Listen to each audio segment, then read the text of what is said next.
তারা প্রার্থী দিয়েছেন, লড়াই করবেন, মানুষ বিচার করবেন, সবই মানুষ দেখছেন। ওই দলটি তো ভাঙড়ে ছাড়া আর বাইরে তো 6টা বিধানসভায় ভোট পাওয়ার কোনো সম্ভাবনাই নেই। তা সত্ত্বেও ওনারা প্রার্থী ঘোষণা করেছেন। হাজার হাজার মানুষ তাকিয়েছিল যে এবার লোকসভা ভোটে সিপিএম আইএসএফ যৌথভাবে লড়াই করবেন, কিন্তু গতকাল একেবারে আইএসএফের প্রার্থীর তালিকা ঘোষণা হয়েছে। যাদবপুর লোকসভা কেন্দ্রে সিপিএমের তৃণমূলের পাল্টা ক্যান্ডিডেট হয়েছেন নূর আলম খান, তিনি একজন অ্যাডভোকেট। তো সেই জায়গায় থেকে সৃজন ভট্টাচার্য জিততে পারবে? বোঝাপড়া হয়নি, প্রার্থী ঘোষণা করেছেন, ঠিকই আছে। তারা তাদের মতো লড়বেন। তারা যদি বিজেপি বিরোধী, তৃণমূল বিরোধী মনোভাব থাকে, তারা নিশ্চয়ই লড়াই করবেন ভাঙড়ে। তাদের অস্তিত্ব টিকিয়ে রাখার জন্য তারা লড়াই করবেন, আমরাও লড়াই করব। ভাঙড়ের মানুষ বিবেচনা করবে, মানুষ যাদেরকে পছন্দ করবেন তাদের ভোট দেবেন।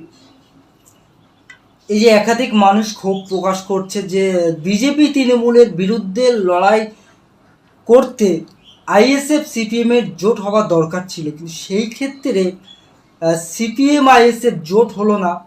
কি বলবেন এই বিষয়ে? মানুষ দেখছেন তো, মানুষ তো সবই দেখছেন। ওই দলটি তো ভাঙড়ে ছাড়া আর বাইরে তো 6টা বিধানসভায় ভোট পাওয়ার কোনো সম্ভাবনাই নেই। তা সত্ত্বেও ওনারা প্রার্থী ঘোষণা করেছেন। ওই প্রার্থী তো জয়ের কোনো সম্ভাবনা নেই। তারা প্রার্থী দিয়েছেন, লড়াই করবেন, মানুষ বিচার করবেন, সবই মানুষ দেখছেন। তাহলে লোকসভা ভোটে লাল ঝান্ডা আবার মাথা তুলে দাঁড়াচ্ছে এই ভাঙড়ের বুকে? আর দেখতে পাবেন, কয়েকদিন পরে দেখতে পাবেন ভাঙড়ের লাল ঝান্ডা। আমি তো আগেই বলেছি, এই রমজান মাস বিষয়টা থাকার জন্য আমরা প্রার্থীকে নিয়ে বেশি প্রোগ্রাম আমরা এখন নিইনি।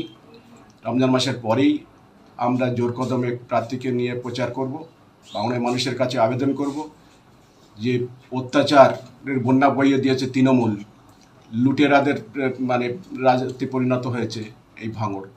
এবং পঞ্চায়েত গতগুলো নির্বাচনে মানুষের গণতান্ত্রিক অধিকার কেড়ে নিয়েছে।